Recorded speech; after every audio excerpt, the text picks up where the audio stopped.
আমরা এখন eco park থেকে বেরিয়ে যাচ্ছি, বেরিয়ে এখন আমরা পিটার ক্যাট যাবো।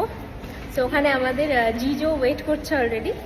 আর এদিকে আমি, দিদি আর সৌরভ, মা, আমরা এখন ইকো পার্ক থেকে বেরিয়ে পড়েছি। তো এখন এক্সিলেটর অফ আছে আর এখান থেকে সিঁড়িতে হেঁটে হেঁটে সবাই উঠছে। হে এভরিওয়ান, আগের দিন তোমাদের সাথে শেয়ার করেছিলাম আমরা সবাই ইকো পার্ক ঘুরতে গেছিলাম, আর আমরা এখন ইকো পার্ক থেকে অলরেডি বেরিয়ে পড়েছি। আর মা ফ্লাইওভার থেকে আমরা এখন আইটিসি রয়্যাল বেঙ্গল দেখতে দেখতে যাচ্ছি। খুব ভালো লাগে। এই হোটেলে দুবার এসেছি, বাট তোমাদের সাথে শেয়ার করতে পারিনি। নেক্সট টাইম আসলে শেয়ার করব। আর এই যে এখন দ্য পার্ক হোটেল আমরা ক্রস করে বেরিয়ে যাচ্ছি। এখন আমরা যাচ্ছি আমাদের ফেভারিট পিটার ক্যাট। জিজো চলে এসছে, তো ওখানে অনেকক্ষণ ওয়েটও করছিল।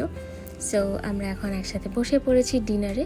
অনেকটা টাইম লেট হয়ে গেছে, সো খাবারও চলে এসেছে। খুব তাড়াতাড়ি অর্ডারও করে দিয়েছি আমরা।